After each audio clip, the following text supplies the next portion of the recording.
Okay, I think we can start the program for this afternoon. Welcome to this second part of our Jems monitoring system seminar, where we will go through the system and how to fill in different things in the system.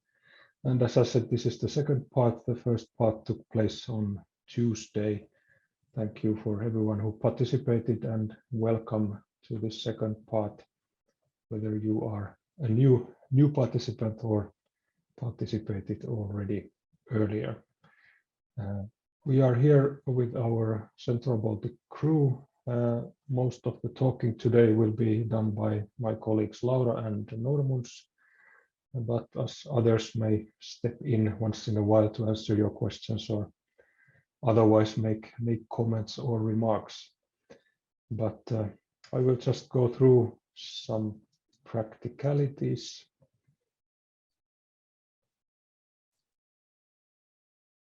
I hope you can now see my screen. And just to repeat still the goals, so we are here to get you acquainted with the monitoring system Jems, and as after the event you should be able to go into Jems to start an application, to understand how it works and how to fill in a correct way the application form, and otherwise also to have a full picture of the things you should consider when filling in the application form.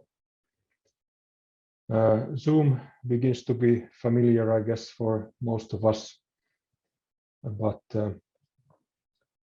just as reminders, please keep your microphone muted when you are not speaking, and it would be nice to keep your camera open, especially when you are speaking, but also maybe when the screen is not shared, it would be nice to see your faces as well. And if you have any comments or questions, you can use the raise hand option. You can see the pictures on the right side. You can find it on the bottom of your screen under reactions. There you can raise a hand and also lower the hand once you have given your comment or question. And also you can use the chat function to ask a question. And we will do so with the chat, that we will, after each presentation, go through the questions and answers. And some questions may be answered already in the chat in written form, but we will also still go through all of them after the presentation. We have reserved quite a lot of time for today, 3 hours, and it's very likely that we will not need all this time. Our presentations will be quite short actually, and most of the time is then reserved to any questions or comments that you may have. So in the first part we will have a look at the budget in Jems, and then after that we have reserved the time for break, but if we are quick, we would rather continue straight away with the second presentation. So depending on how it goes, we might skip the break and move on to the next topics, which then would be about lump sums, attachments, and the actual submission of the application form. And after every point, you have the possibility to ask questions. Questions, of course, and at the very end, we will also have a few slides, some collected tips from these 2 days and otherwise things good to know when you are preparing an application. So once again, welcome. This event will also be recorded, and recording will be available for you then later on the 24th of February at the latest. And we will also share the presentations. We don't have so many slides, but you will be able to view them also then afterwards. But yeah, I would then give the word to my colleague Laura, who will lead you into the mysteries of the budget and Jems. Please, Laura. Hello, everyone. Let me share my screen, and I hope everybody sees Jems now on the screens. I will not have a PowerPoint presentation. We will straight go into Jems and see how it works. And in this session, we will look exactly at how to fill in the budget section in Jems. And we will not be going into so much detail into the general program rules regarding the budget, but really concentrating on Jems here. And also I'd like to add in the beginning already that we have a general presentation and budget already available on the Central Baltic website under guidance for applicants and under applicant seminar materials. So that is where you can find, if you wish, the more general presentation on budget in Central Baltic. And also I would like to mention already in the very beginning that we really strongly advise for all projects to read the sections 4.5, 4.6 and 4.7 in the program manual. And that will cover the eligibility of costs, simplified cost options, and also other rules on budget. Right. So, and today we will discuss the budget requirements in Jems for the regular projects, and that will be rather shortly as it's the requirements are very easy and short. And then we will together fill in the budget section for a small project example in Jems, and that will show how the budget section needs to be filled now for the small projects, and also how to fill the budget section for regular projects in the second step. And the regular projects will also have one additional section there, which is investments, and small projects do not have that, but that will be covered later when the time comes. So today we will use the example of a small project and see all the other budget things, how they are entered into Jems. Right, to do that, we will use this project example and take a look. So what do we do? How do we fill in the budget section for a regular project? If we look here on the left side of the screen, we cannot really find any part where to enter data on the budget. And so this also shows that it's very important not only to open Jems and try to intuitively fill in all the sections, but it's also very important to read the guide for applying for the project and of course the manual to know what information needs to be entered in which parts. And here, if we check the guide, we will see that for the regular projects, we need to enter the information about budget in this part A2 in project summary. So we've got it here that we need to enter total budget and budget per partner for the regular projects. And it has to be done over here in the summary section. So this seems to be pretty easy and straightforward, but what is important here?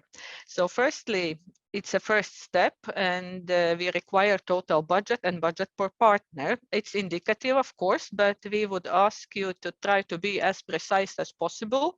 And hopefully if the project is approved in the first step and moves to the second step of assessments, the difference in the total budget should not be more than 10%. So you should aim to do the total budget as precise as possible and hopefully fit into this 10% difference. Of course, there can be cases when there is more, if there are still possible changes in number of partners and alike, but that should be specifically described here as well. And of course, it's a text field here, so no calculations are possible here in Jems, and that's why it is advisable to do all the calculations necessary somewhere else in Excel or some other calculation and planning tools. And to plan this total sum, it is necessary to know all the cost categories and all the simplified cost options. And for that, we would use manual and the guide for applying. So it is possible to realistically plan the budget in a way that it will be later also implemented in the Central Baltic Programme. And Yes, so what are these cost categories and the simplified cost options? For now, we will take a look at an example of small project, and for the second step for regular projects, it would be very similar how to fill it in. So we leave this project example of a regular project and go to dashboard, then move to some of the examples of projects. I have made test projects here and choose this one where we will look at how to fill in the budget for a small project. Well, if we open a small project example, we do see the budget section right here. So, but when we open it and try to enter something here, this will not work because these are the budget overview tables that will be filled automatically once we have filled the budgets per partner. And so if we want to go to the place where we need to fill in the budget, it's here in section B under project partners. And we can either go to a specific partner and choose the budget section here. So there are all the things we need to fill in. And there's one more section on co-financing right next to it. Or we can also use this view and nicely jump to the budget sections from here. So this, if we go to partners overview and we use this blue square here, it takes us nicely to the budget section of different partners. So here I have made it very simple, really very simple in this example of a small project. And we have only 2 partners, but so let's go and try to fill in the budget section and see how it works. Again, we have one overview here that will be filled in later. And what we do, we start with filling in these partner budget options right here. So what we have is office and administration flat rate and travel and accommodation flat rate. All projects need to mark these boxes here as the use of these simplified cost options is obligatory, mandatory for all the projects. And of course, we save changes. So everything that we enter is saved. Otherwise, if we would go to some other section here, the system would warn us that we do need to save the data and otherwise it would be lost. Right, once we have marked that, we move to the staff costs and see what we can do here.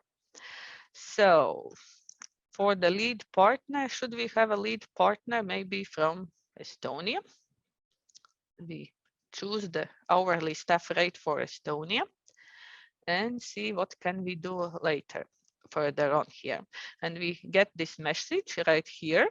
Please update the budget table as the sum of the amounts per period must match the budget item in total.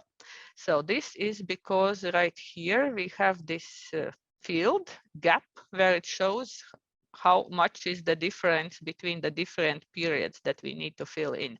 So filling in this, we always need to make sure that there is no gap or the gap is 0. And we move around the fields with this here, which can be quite tricky in the beginning in case you don't know that there are various fields right within this middle column.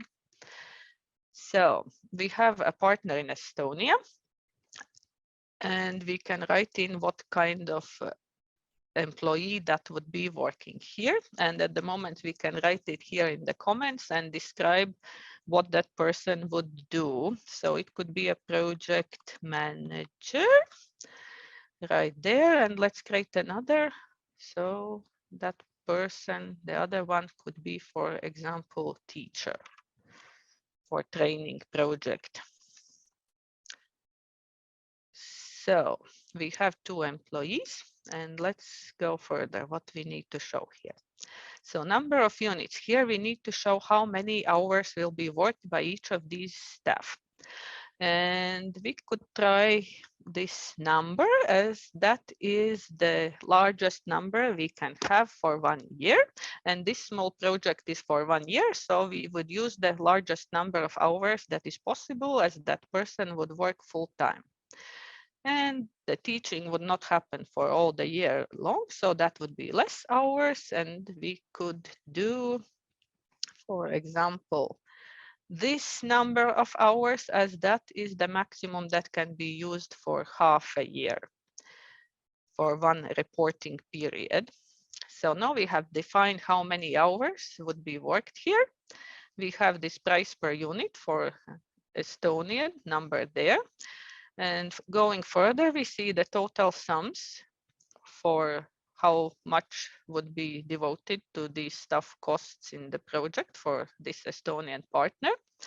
And then we need to divide it up by the period. So each period is for half a year. We have defined it previously in project identification.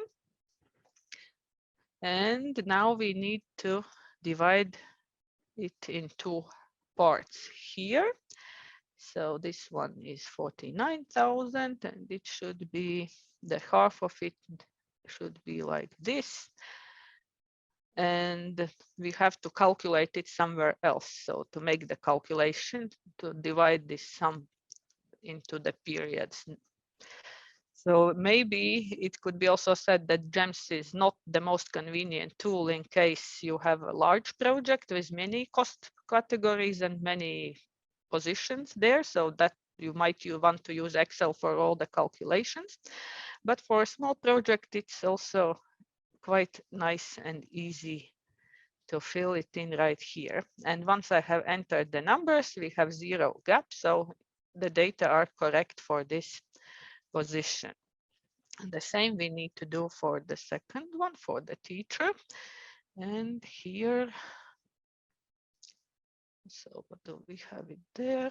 It's still 12.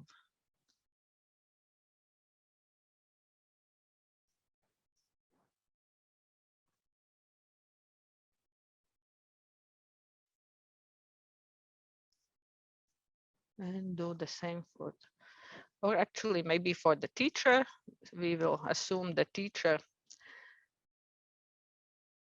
is teaching in the first period. So maybe we will just put all the money in the first period for that reason. So now didn't put it correctly in, we are getting a mistake. So correct it precisely, and now nicely, no gap, all is correct.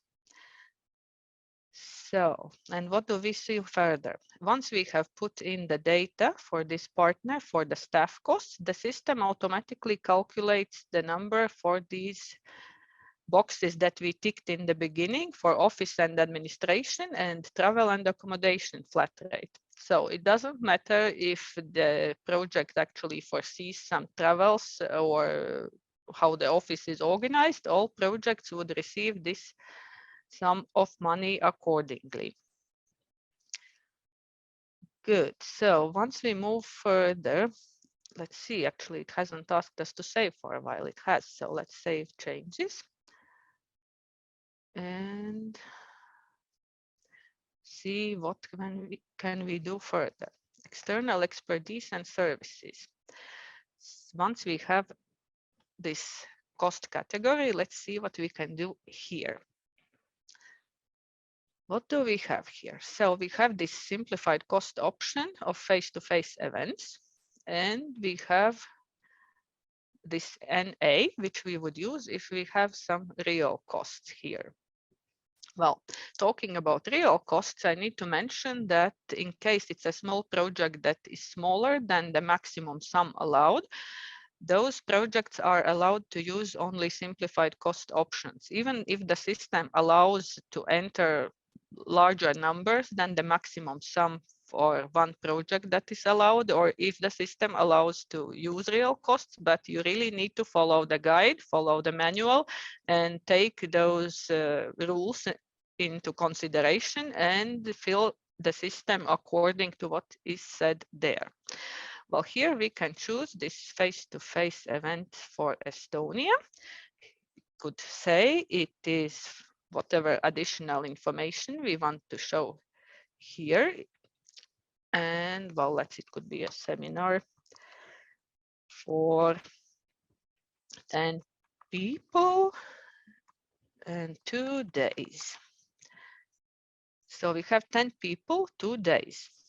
Award procedures, we do not need to fill in for the simplified cost option. And per participant per day. So we have this number of units per participant per day. We have 10 participants and 2 days, so 20 is our number of units here. Price per unit is already defined by the system as it's in Estonia. And here is the total, and we would have this event, for example, in period 2. Currently, we have this gap as a mistake as it's not divided in periods, and we just enter this number here, and there now it is fine. So as an example for the regular projects, we could also use something simple as the real cost, but this is not allowed for small projects. So let's have it something very simple, and it would be probably direct purchase. The guide tells us what are the possibilities, how we need to define these award procedures. We can check there. And for notebooks, well, the unit type would be a notebook. And we might need, for example, 25 for this project. And the price per unit would be, let's say, 2. Total is 50, and we would buy the notebooks here. And we save the changes, of course. Equipment. So we're done with external expertise and services, and let's see. Oh, actually, notebooks actually are not going into this cost category, so I would delete it. So if we do something wrong, it's very nice and easy to get rid of this and add the correct information instead. So we can here add, as we already did, but it could be a training course that we buy from external provider.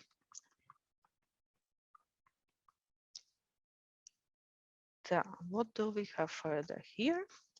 Move around with this bar underneath.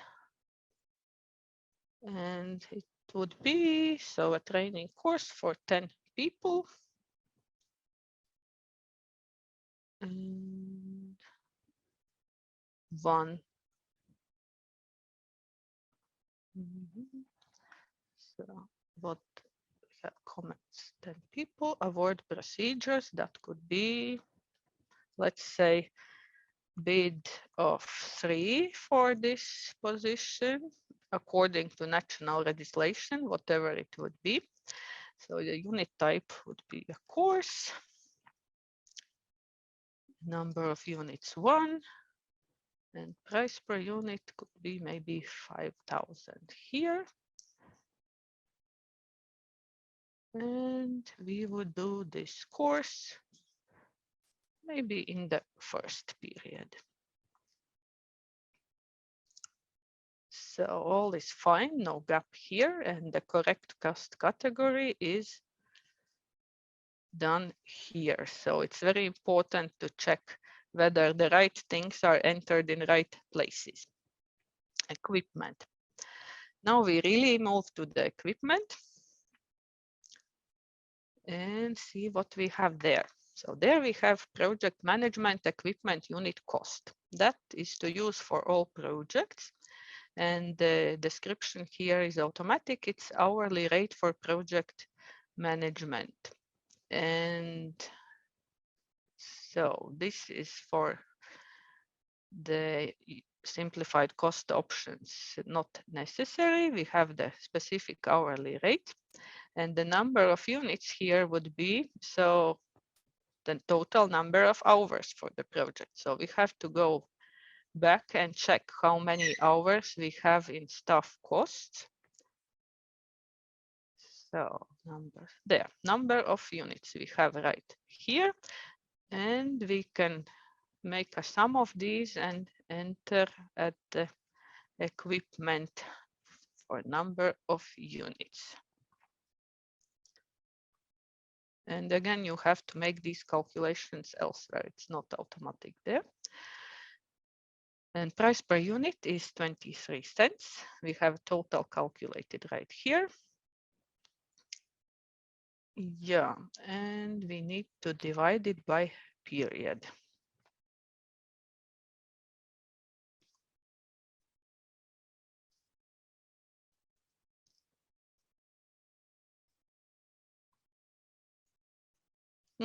Gap, very big one. So probably we have entered something wrong. And looks like something is not quite right here. Let's just.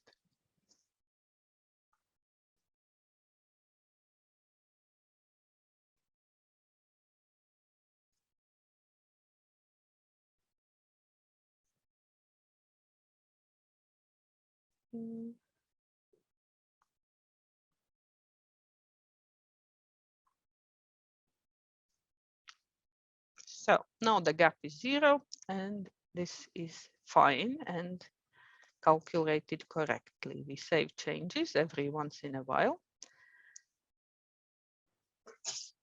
Well, again, to demonstrate how it would be done for the real cost for the larger projects, we just take this one, and here we could do the notebook for as an example we had previously, but not for the small projects. So for the small projects, only in the case if we are having a small project with the maximum sum. So that is 213,550 according to the manual. And if it's less, then the small projects are not allowed to use real costs and can use only the simplified cost options in all the cost categories. Right. And we here have another simplified cost option that is partner lump sums, and that will be assigned separately in a separate section here. There is a separate section for project lump sums, and that will be covered later on in the next presentation, and it will automatically appear here in the partner budget as well. So seems we are done with this part for the first partner, and now we would need to do the same thing for another partner that we have. So budget and co-financing sections are up here. First, we need to fill in the budget the same way as we did previously. Check these simplified cost options that are mandatory. Add staff costs. For example, the other partner would be in Sweden. And they would also have project manager.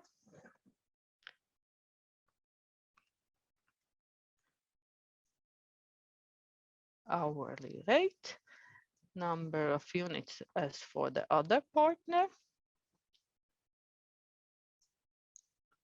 And divide it by the same periods.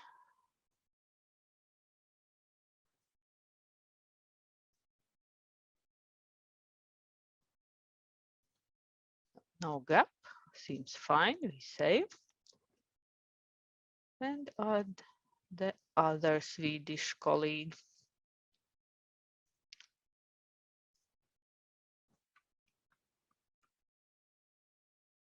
And as you see for Sweden, we have defined in documentation the sums in SEK, but the system has calculated everything in euro.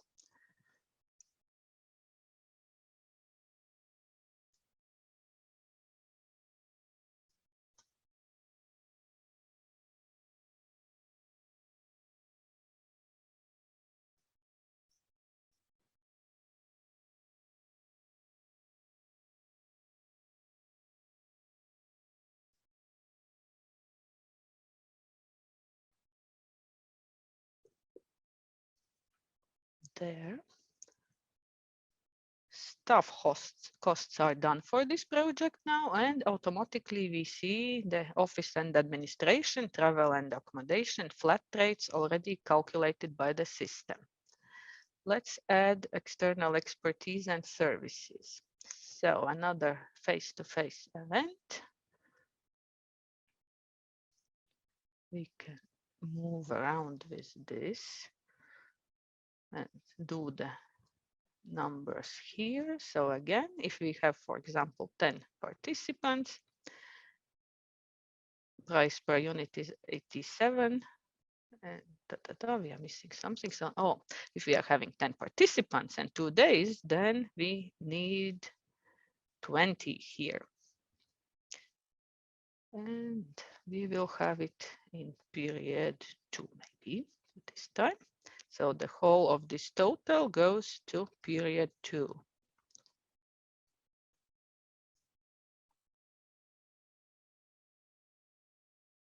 No gap. Fine, we save. And we could add more, of course, in a similar way like we did in previous partner here. The same with equipment. We have it here. So project management equipment unit cost.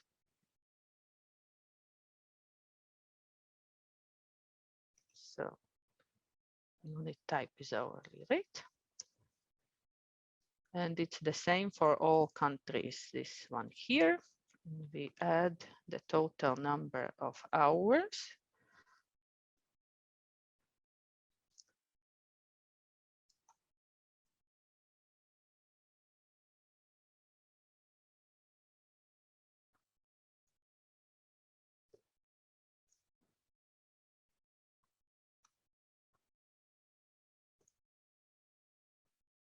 Done there.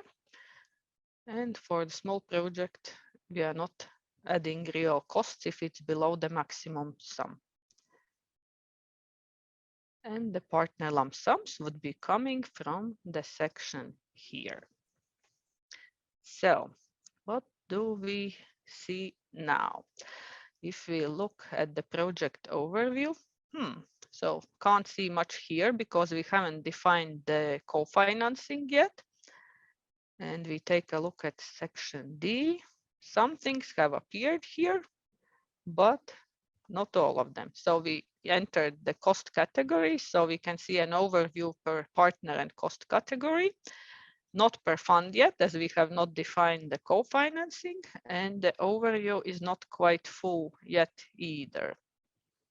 So to get it done properly and all of it, we need to go back here, or again, we can use this possibility if that's more convenient, and move to the co-financing section right here. For co-financing source, we all would choose ERDF, the European Regional Development Fund, and it automatically nicely calculates from what we entered before in partner budget, so how it would look all together. In case somebody would like that and co-finance and contribute from the partner side more, it is possible to change here, but as a default, it is 80%, which is the maximum contribution by the program. On origin of partner contribution, we assume these in this example are public institutions. So we choose public here and add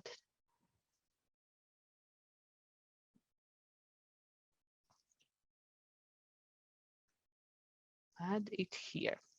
In case if we have more sources, we could also choose private here. Automatic public is not covered in the guidance, and you should not currently choose that. So it's public or private according to the guidance. And it would be possible to choose private, for example, as well. And in some cases, it may be that the percentages here do not match exactly. And that is because of the rounding, and it can happen and it could be normal, but we take as the most important percentage figure this one, and this one can differ a little bit because of the rounding. Right, and these one are filled in automatically, and it seems we have managed to fill it in. However, it's not offering to save.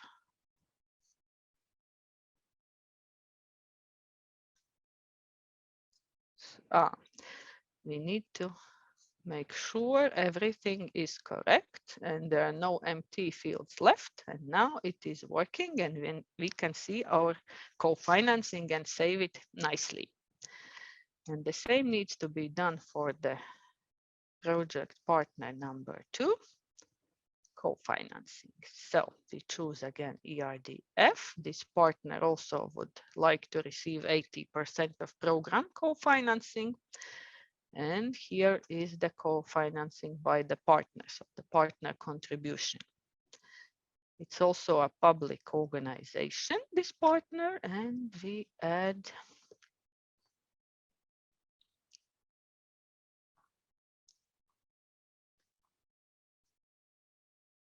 the right amount here. So let's see, how does it look in our overview tables now? This one is nicely filled. All the things that are there, and everything seems correct. So that is beautiful. And if we go here again, yes, we do see all the figures already in there, and all the co-financing sources are calculated, and we see a breakdown per partner as well. And the same again here, the D part has been calculated by the system as soon as we have entered properly and saved the numbers in partner budgets. So yes, everything seems is working fine, and everything from partner budgets has transferred to the section D and the overview sections. We also have a partners overview here showing the budgets total for partners. Right, that is about it. We have seen an example how the system works. And this was an example for a small project, although with a larger sums of money in total, then it would be allowed. So please be careful, check the guide, check the manual, and enter the right amounts in the Jems system and do the calculations elsewhere. Compare that they are consistent.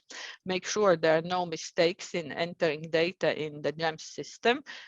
And good luck for everyone doing this, and we could cover some questions if there are some right now. Thank you. Thank you, Laura. You might still continue sharing. I just have a few remarks that that you noticed Absolutely. that there is some left to right scrolling to do within the budget. Usually, I guess that depends on the how big your screen is, and of course how big the browser window is. So that this is one, always to see the all case, the data, yes. this one. Yeah. Yes, absolutely. Otherwise, it's not possible to see and enter everything that's needed. Yes, so if you have a big enough screen, then you might even be able to see everything without scrolling. But now that we are in a laptop mode, then you need to scroll quite a lot. And actually, one small tip related to this, you have on the left side next to the menu, there is the small blue arrow up next to the text project overview. There you can collapse the menu for a while, and you can get more space for the budget or other things, for example. So that is something to know and to use if necessary. If you don't need to view the menu, you can have a bit more space there. But yes, then I see that we have quite a lot of questions coming through the chat. Currently no hands raised, so then I would give the word to my colleague Normus, who would go through the questions, and there are already some answers, but if not, then we will try to answer at the same time. Please, Normus. Yes, indeed. There are quite a lot of questions in the chat, and we try to answer them as they arise, but let's go through them. And still, if you have some clarifying questions you would like to ask, then please raise your hand, and you will be given a floor to ask the question yourself as well. So the first question was from Elmars about where can those unit names be seen. And indeed, the Jems does not specifically provide this kind of information, though you should consult this guide for applying for a project, where the hints for each of the costs are given on what should be then calculated as a unit. And if that is an hourly rate for staff costs, definitely then this is an hour, and the person works for a project. For other costs, the unit is a different one, but please consult the guide for applying for that. Well, yes, then there was a question about face-to-face events. So whether only face-to-face participants are reported and not online participants, for example, if there is a hybrid seminar taking place. This was answered as well, and yes, it covers only face-to-face participants. As you know, the cost is for face-to-face meetings.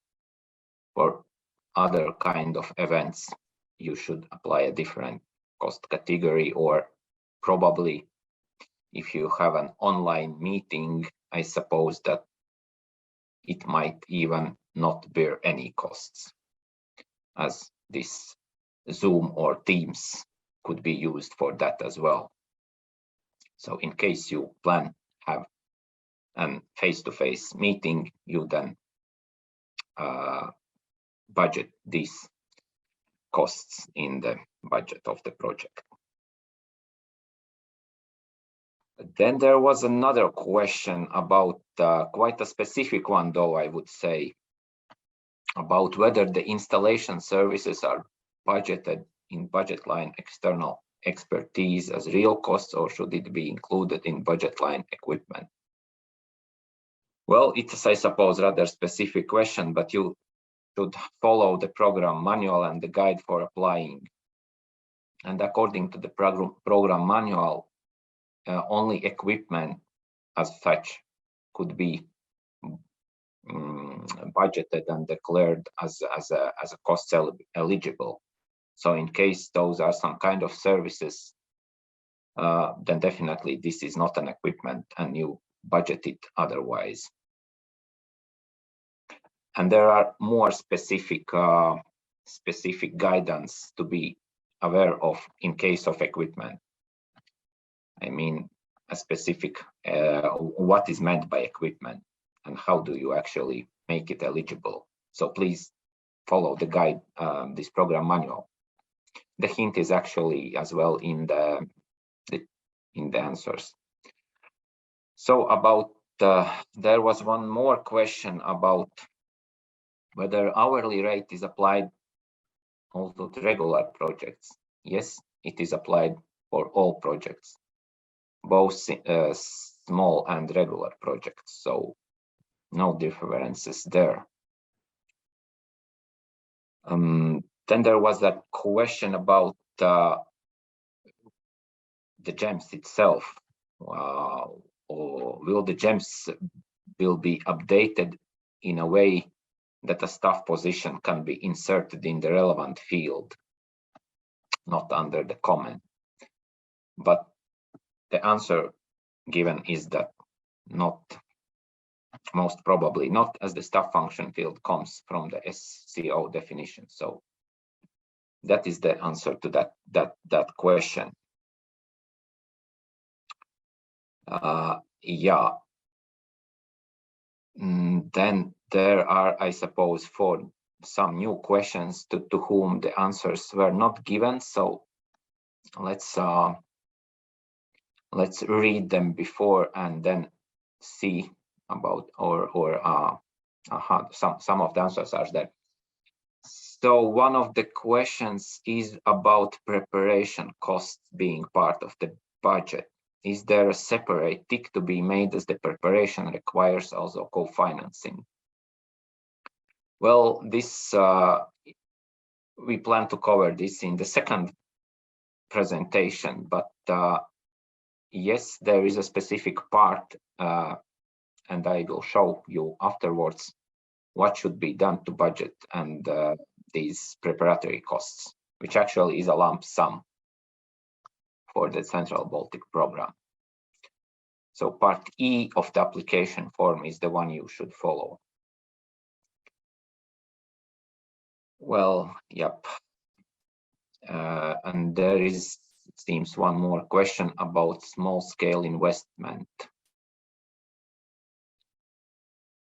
and whether there is any definition of what would be the limit for small-scale investment mean. So the answer would be that no specific definitions are there, just this is really meant that this investment is a small scale and it is relevant to the project and to results project intends to achieve.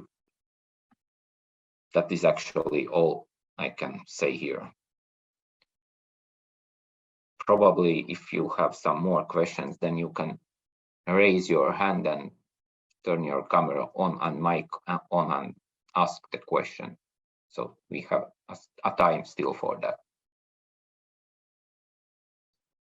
Thank you, Norman. Yes, we have good time for questions and we are advancing quite nicely.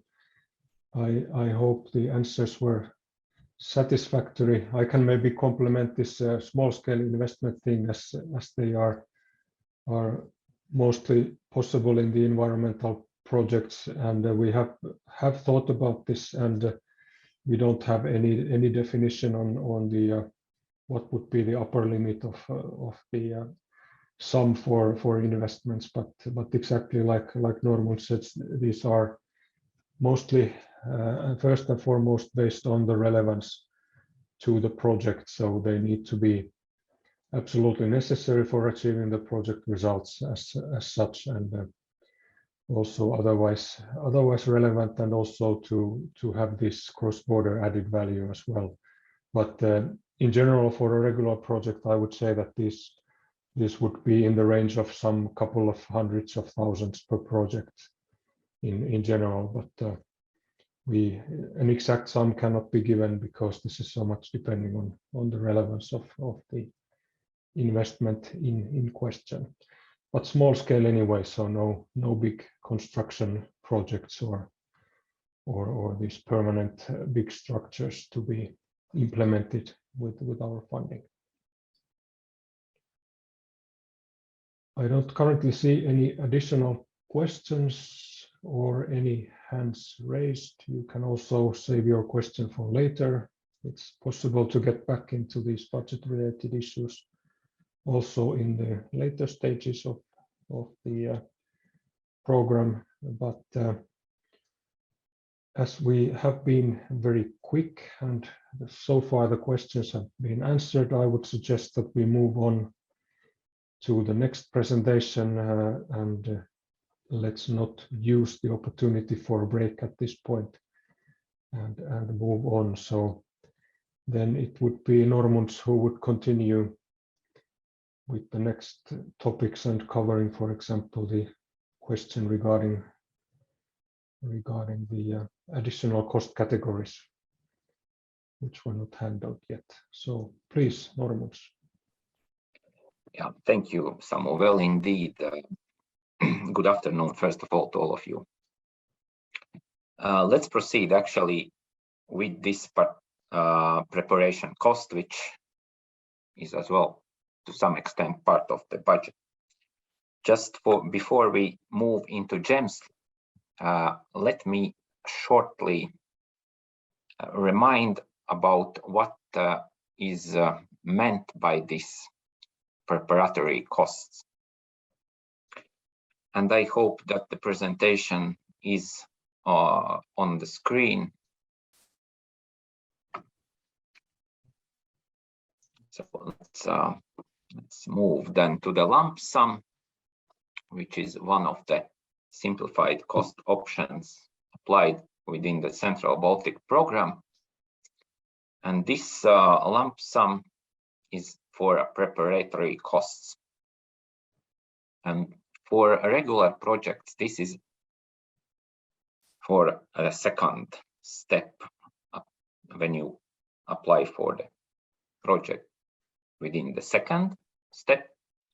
Well, for the small projects, it should be budgeted and is possible to budget within Jems when you make this application now, meaning within first call when it's opened. And one thing to remind is that this preparatory cost is mandatory. So each of the projects selected should use this lump sum. The lump sum is in total 13,550 euros per project. So it is meant to cover costs which have incurred in the preparation phase. And it could be then related to the meeting of partners, to the staff costs involved in the preparation and preparatory work. Like this can as well cover actions like mapping the situation, preparing the necessary documents for investment. So a lot of different things. Though what should be reminded here is that you do not need any invoices of supporting documents for these costs, as this is a simplified cost option. Then those invoices are not needed there. As I already mentioned, this is going to be paid to all projects that are selected for funding. And this sum, the lump sum, is a total sum, which means that the share of co-funding is already calculated into it. The lump sum is going to be paid to the lead partner. And it is actually up to the partnership to agree on how this lump sum is going to be divided between partners. So I suppose it mostly depends on time and work spent within preparatory phase to prepare all the necessary information to put the partnership in presence, etc. So this said, we can now move to Jems to see how it is inserted in the Jems. So let me log in to Jems.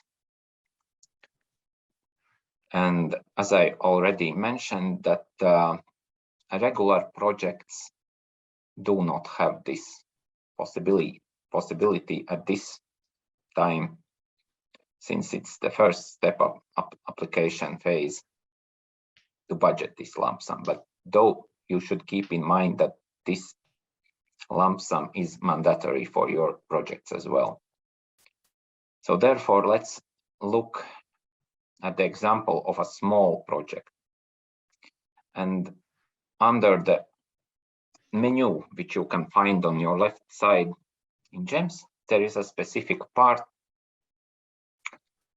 Norman, sorry to interrupt. You are still sharing the PowerPoint presentation, so you need to do I? Stop sharing and share again the browser if you want to show Jems. Sorry for that. I thought I'm already in the Jems. as I myself was there. Yes, thank you. Thank you. So it's here, yep. So then let me repeat this a bit. I hope you see the gems at this time. So let's go to the dashboard of Jems. And as I mentioned, that for a regular project, this the budgeting of the lump sum is not possible. You do not see on your menu on the left nothing related to lump sums. So therefore, let me use the small project to show how should it be filled in. And within the small projects application form, on the left side menu, you see the part E, which is the project lump sums and unit costs. And please click on the E1 project lump sums to access it. Well, I have budgeted it already, but technically it is done like this. For example, when you open the fields are empty. So then you click on the plus. You choose on the drop-down menu the preparation cost, which is actually the only possible option you can have there.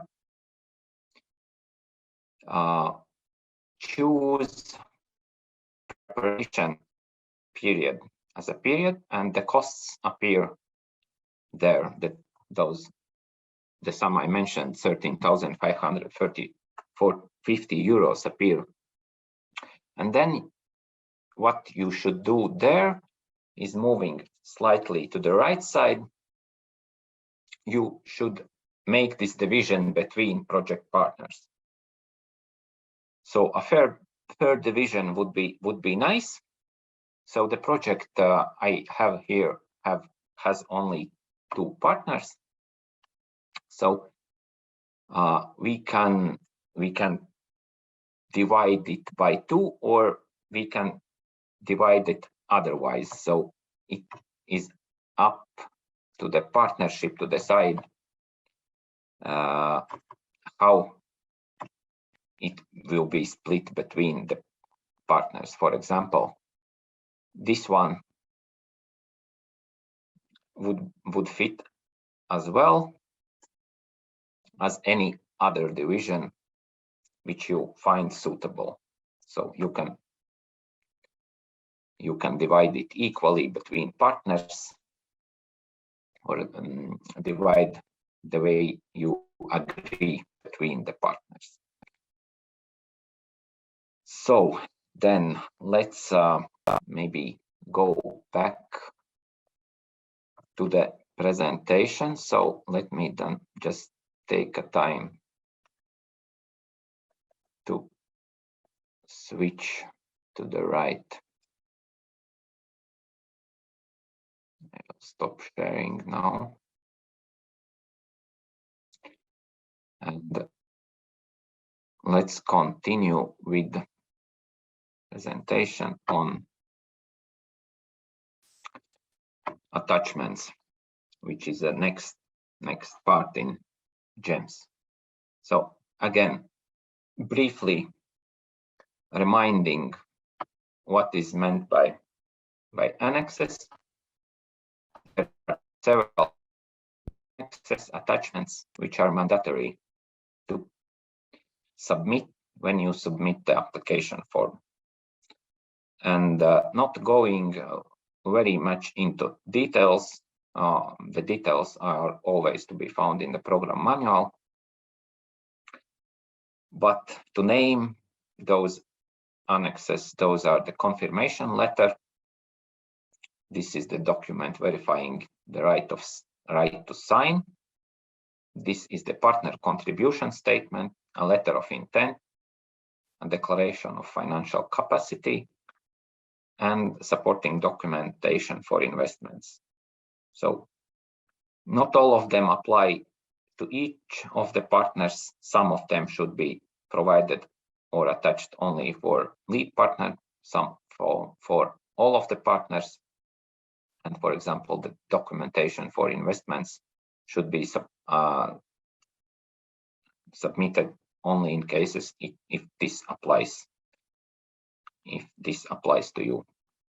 And the link on the screen and the link in the presentation shows where those draft versions of these documents can be found, and you can freely download them from there, enter the information you relevant for your organization or for your project, and then save it and submit it. And let me then show you how does it actually works submitting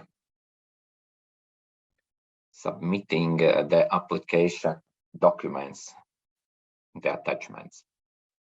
So let's go back to Jems, where we left our project, and as well on the left side menu there's a specific section called application annexes. Then you just click on that link, and this is what you get there.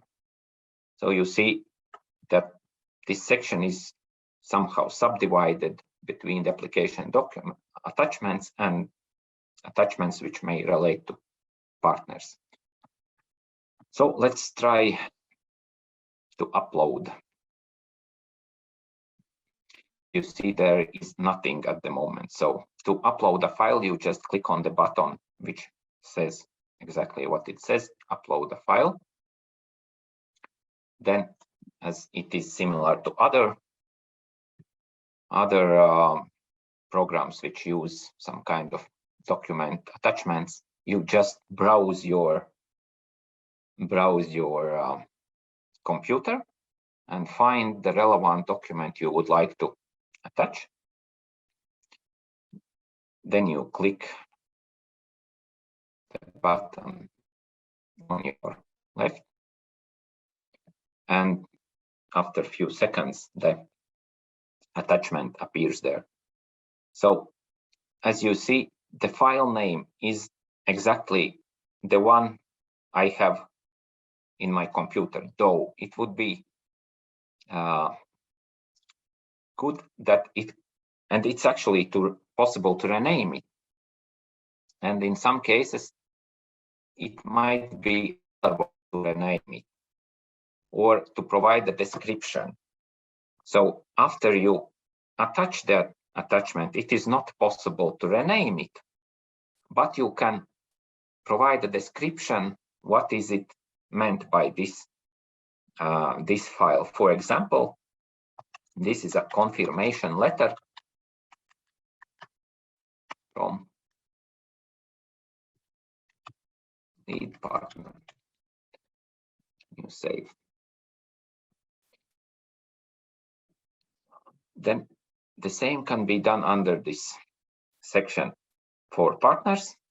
For example, you click upload the file, select yet another file, for example, that the letter of intent, and save the information. And this actually is saved as you attach it. So you can go then back to the application attachments and see all the attachments you have attached. I think quite straightforward and nothing very specific. I mean, it is for all other IT systems using this kind of options. So then let me go further with the presentation, and let's move to the final phase. So supposing that all the information is there in the Jems supposing that you have filled all the application fields, supposing that you have filled in the budget section, if it is relevant for your project, and supposing that you have attached all the attachments needed, then it is time to submit the project. And let's have a look on how this is actually done.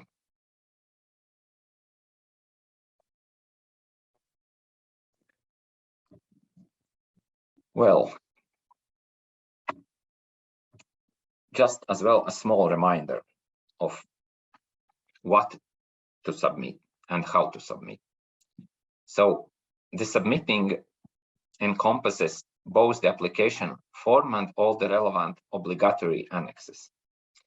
So the application form should be filled completely, and please follow the guide for applying for a project, which exactly tells you which fields must be filled in for small project application, or actually you can see it as well in Jems, as we saw that for particular regular projects, some particular information is not available to fill in. So please note that the application form which is filled in but not submitted is considered only as a draft. So you should, in Jems, press this submission button, which I will show you where it is located and how to do that. Well, just please be reminded as well that this Jems first call will close at 12 on March 31st. Finnish time, Latvian or Estonian time, or 11 o'clock Swedish time. So meaning that submitting in a late afternoon is really not an advisable option in case. But anyway, please do not leave the clicking the submission button until the latest.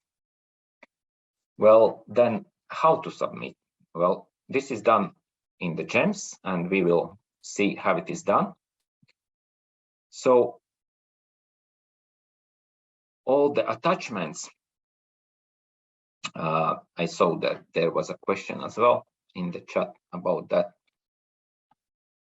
can be uploaded in more than one format. So, but PDF, I suppose, works the best as it is quite easy to use. MS Doc works as well for the annexes. As well, electronically signed documents works. For example, in case a member state has this e-signatory system in use, so it could be signed as well electronically. And what else is important that in Jems there is this pre-submission check function as well available, but some kind of pre-submission check should be done. And for example, before submitting, please carefully check these issues. For example, that the confirmation letter is signed by an authorized signatory, that all the annexes which are obligatory are attached in Jems, that the application form and the information is in English, that it is consistent. I mean, the co-financing amounts, the partner names are correct and consistent within the application itself. Please as well check that all the partners, including lead partner, are eligible organizations, and that partners are coming from at least 2 different member states. So, and when this is remembered, then let me please show how does it actually work in Jems. So for that reason, let's go back to the Jems. And again, on this left side menu, there is a button, a section even, if you can call it, which is named Check and Submit. And this is as well the place where this pre-submission check should be taken. So before proceeding to submitting the project, you should run this pre-submission check.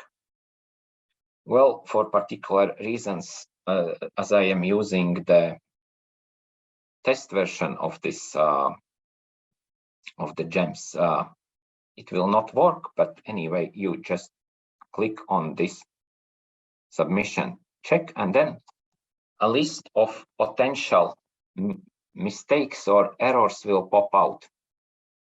And what you then do is you need to solve one by one the issues mentioned in the list. If, for example, there is some kind of information missing about the partners, then you go to the partnership section and provide the information there. For example, if there is some kind of information missing in a budget section, for example, might be, why not? Then you go to the relevant partner, to the relevant budget section, and correct the information there. And afterwards, when it is done, you click once again on this pre-submission check. So you run it once again, and hopefully no errors are there. And this submit project application button then turns blue, and you are able to submit your project. Like, for example, I will show you here. It looks like this one. Then you just click on submit project application, and then you submit it. And after submitting, so it means that no changes can be made to that application anymore, which means that all the changes you would like to do in the application you do before submitting. And you submit the application only then when you are 100% sure that all the information is there. So I think I have covered more or less all the information we were willing to do. So probably there are some questions still or clarifications needed, which I would be happy then to answer or to clarify. Yes, thank you, Normans, for taking us through these last steps of submitting the application and so on. I think there are indeed questions. Maybe Laura, would you be kind enough to take the floor and go through the questions in the chat? Yes, of course. Let's go through the questions. So we had a question about, don't we need to update the co-financing section for the partners after including the preparation costs? I also noticed that Normans left €50 in gap for preparation costs and no notification popped up why. Well, maybe I'll start with the last part of it, and it was yellow and the gap was shown. So in case that happens, that should definitely be corrected before proceeding. And that already is a notification when you see this gap showing up and when the text on the whole row is yellow. So that is the notification and something to definitely care about and take care of this issue there. Then about the co-financing section and updating it after including the preparation costs. Yes, that may be necessary, and not only here. Also, what we all really advise strongly is to check before submitting the budget figures several times and to ensure that they are consistent, because not everything is calculated by the system, and things that are entered by hand, there can be typos and other issues can happen as well. So it's really important to do a calculation also elsewhere and to check all the figures if they are consistent and correct. Right. Then we have a question about which file types are preferred and whether PDFs are preferred file types in Jems. And yes, we have answered that PDF is always the preferred format, but Word and Excel are possible also. Right, and then we have a question that's not quite related to Jems, but still, are the expenses reported by partners to local offices in their countries first? And yes, they would be reported to national controls, and that you can find more information about in the manual. Yes, then a very technical but important question about the deadline. So whether it's 12 noon or 12 midnight, and it's 12 noon. So midday, 12 midday, that is the deadline. And a question about the unfortunate export function. So currently it hasn't been working and the issue is known, and our colleagues are working to fix this issue, but it's hard to say at the moment when exactly it might be fixed. And we have some additional information here that the system provider is investigating it at the moment. So we have something new appeared as well.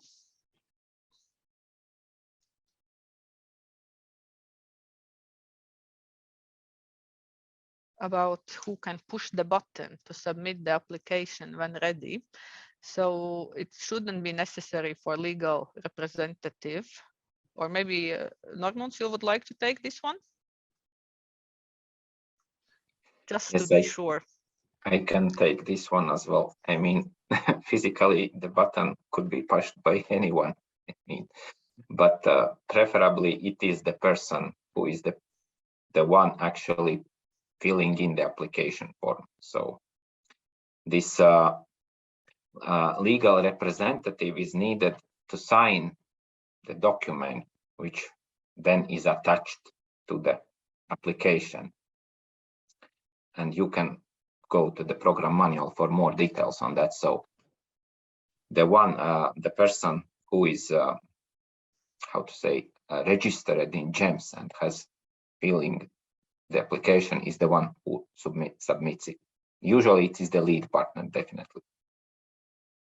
Someone representing a lead partner. Thank you, Norman. And maybe you can continue with the last one where we have if the file extensions like eDoc for Latvia are acceptable for Jems. Yes, I think I already mentioned that it is acceptable in case it is an officially signed document, and eDoc is an officially signed document in Latvia. So yes, you can add that as well. Thank you. This seems to be all of the questions currently at the chat. Thank you very much, Laura and Normunds. And there is still room for more questions, so please use this opportunity by all means to challenge us and ask questions regarding Jems. I think questions will come up still in the future, and answers will be sought and questions will be answered. But now is a good point. Yes, I think something just appeared. It says in the manual that preparation sum will be paid to lead partner. Is it still necessary to divide the preparation cost between partners in the system?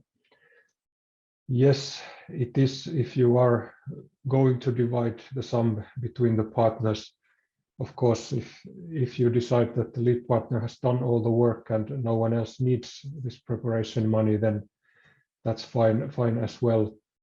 But as the sum or the share of it will affect your budget, then it is necessary to divide it between partners if you need to divide it. So then the budgets will be correct and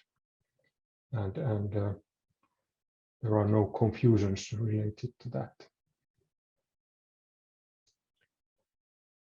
Good. Then maybe I will move on with the Samu, final. sorry, yes. There was a hand raised by Tatiana, but she lowered it. Tatiana, Okay. Would you like to ask any question? So if there's a question, just unmute and speak up. No, it seems you have, I suppose, answered the question maybe even before it was asked. So yeah. And there is one more question before I move on. Signed and scanned documents are not required to be electronically signed. Am I right? You are correct. Electronic signature is not absolutely needed. So it's a possibility that you can use if that is used by your organization. But we also accept signed documents that have been scanned and attached to the application form. Good, but really keep the questions coming. I will now move on with the final part and provide you with some tips, final tips. This is pretty much repeating things that you have heard along the way from Tuesday and from today, but just as a conclusion to add something on different steps of applying, which you should consider. So starting with the planning phase, I would say that you are already a bit in a hurry if you are starting only now planning for a project, but please do seek consultation for your project idea. We are here at the Joint Secretariat exactly for that. We will read your ideas, give you feedback, and give you guidance on how to move on with your application. So we have the project idea form on the website that should be used, and we should be approached with that, and then comments will be available and consultations will be available. We have, however, decided that the consultation opportunity for new project ideas will not be anymore provided during the last 2 weeks of the call. So meaning in practice, the last 2 weeks of March in this case, because then there is so little time if you are starting to plan a project, and you will practically not be able to come up with the good and solid project idea, and then in addition also to fill in the application form. So this is our decision for this call at least. And again, we encourage not to use Jems as a planning tool. I know some people have been asking whether it would be possible to have the application form as a Word file or something like that, so that it could be more effectively used for planning, but this is not actually the purpose. We would like you to use other tools for planning the project, and then Jems would be used only for submitting the application and putting in the necessary information. And maybe here I will mention also that we have a frequently asked questions section on our website. It's not very extensive yet, but it will be longer as time goes by and new things pop up. And it's also not Jems specific in any way, but rather more handling and dealing with the more general issues on what is eligible and what do you need for a project and these kind of things. Guidance was referred to already previously. I think the main guidance when you are in Jems is the guide for applying for a project. You should read that very carefully and also understand what you read, and ask us if something is unclear. If you don't know how to interpret some things, then get in touch with us and we will do our best to explain. And as you have noticed also during this event, there are guidance texts in Jems related to every questions, but the guide for applying for a project is the one that you should be always looking at. It's the most comprehensive guidance that we have for each and every question you need to answer in Jems. And from the program manual, you will get information on, for example, eligibility of costs, so you will know what kind of costs you can actually put in your project budget to start with, and of course plenty of other basic issues related to the projects. And when you need answers, please separate the technical and content related questions. So technical questions, for those we have the jems@centralbaltic.eu email address that will take care of the technical ones whenever you have something related to the functionality of Jems. And then content related questions on what to fill in where and things like that should be directed towards us project managers. We will be able to answer those questions then. For that, we don't have any specific single email address, but our contact information is available on our website, and I have it here after a couple of slides as well. And also remember that we are likely to be very busy towards the end of the call, so be in good time and ask your questions in good time, so you will confirm getting an answer as well. When filling in, be precise. You should only focus on relevant things for each question. So if there is, for example, a question asking how your project would contribute to other relevant national or Baltic Sea strategies, then please focus on that one and don't start describing every possible thing. Also regarding partner organizations, we are asking for their roles and any other information in what they will do in the projects. There you should also focus on the things that are really relevant for that specific project. So no need to start describing the background of an organization or what all competence the organizations have as a whole, but just really focus on the relevant things. And try to be as short and concise as possible, and no need to use all the characters that are available. We will not give any extra points for super long explanations or elaborations. And also try not to repeat the information under different questions. So we at least think that the question should be quite clear and specific information is needed for each question. So don't and avoid repeating the same things. Try to write also in clear and understandable language, avoiding this sectoral jargon or scientific terminology. There will be several people reading your applications. Of course, the Joint Secretariat, but also our decision makers in our monitoring committee will be reading the applications. So it is good to try to stay on an understandable level and not to go very deep into this specific special terminology. So kind of thinking that you are writing something for your grandmother and she needs to understand this.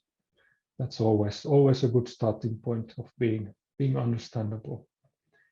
And remember to save. I think Jems is quite good in letting you know if you have not saved your information, but a good thing to remember anyway. Submitting in good time, this cannot be overemphasized. I think don't leave it to the last days. And remember that these pre-submission checks, for example, which Normund just showed you, they may yield some error messages and you need to fill in additional information. So if you do this during the last minutes, then you will probably quickly notice that there is actually no time to complement and no time to submit the application, and then you will be left waiting for the second call of applications in the worst case. And also there might be technical things that happen. Your Wi-Fi would stop working or electricity would go out or something like this. So it's also good in that sense that you are early rather than late with your submissions and checks and everything. And always check that you have the attachments in place in the application form and only the relevant attachments. There should not be other attachments unless specifically agreed with the Joint Secretariat. If there is some very specific attachments that are necessary, then those should be agreed always separately. But in most and majority of cases, the mandatory annexes are enough. And the closing time of the call became very apparent, so it is at noon Finnish time, so Eastern European time on the last day of the call, which is the 31st of March. And after that you will not be able to submit, but also you will not be able to access the application form once you have submitted. So this also stresses the importance of checking everything through before actually submitting the application form. Maybe a few words still about the timetables. Once the call is closed, we will immediately start the assessments of the projects. And we will first do technical checks. And this is also the place where we will identify if your project is missing some attachment, let's say, or you have some field that is not filled in at all. We have the possibility to ask on quite a quick notice for this type of information. But please note that this is not a possibility to complement your application form in any other way. So you cannot provide additional information, only the information that is asked from you. And regarding the assessment, in practice, there will always be 2 people assessing one application independently, after which we will come to a consolidated assessments regarding every single application form. And funding decisions, final funding decisions for small projects and first step decisions for the regular ones, we expect to receive in late June if our timetable holds. So that would be the timeline for this first part of this year. Here once again the content-related contact information, so you know for which program objective you are applying, and if you have any content-related questions regarding your project and, for example, what to fill in where in Jems, then get in touch with the relevant person and things will be clarified. And then, as we come to the conclusion of this event, we would also like to have your feedback. And you will find from the chat the link to a feedback questionnaire. We would like you to click on that link and provide your opinions and answers and feedback. It's very easy to do right away now that the link is there, and you can go to the questionnaire and answer the question. And otherwise, I and all of JS, we wish you good luck with your project preparation and negotiations and filling in the application form. And remember that we are there to help you. So whenever you need us, get in touch with us, and we will try to help you move on. Thank you very much. I will stop sharing now, and let's see if we still have some questions in the chat. Maybe I will ask Laura, do you see any additional questions? There is a link. Yeah, thank you. No additional questions. There is a link to the frequently asked questions on our website, and then the link to the feedback feedback questionnaires. So pick those up and take with you, and off you go to preparing of your project. We are really excited to see. Today I saw that there were already around 60 projects started, applications started in Jems. So looking forward with interest to see how many we will get in the end. Yes, a big thank you for being here with us. And as I mentioned in the beginning, the recordings will be available, and we will inform you when this happens, so you will be able to get back to these issues as well. And otherwise, check the website and the guidance, and get in touch if you still need our help. Thank you very much. Goodbye. Have a good rest of the week, and very soon weekend as well. Goodbye, everyone.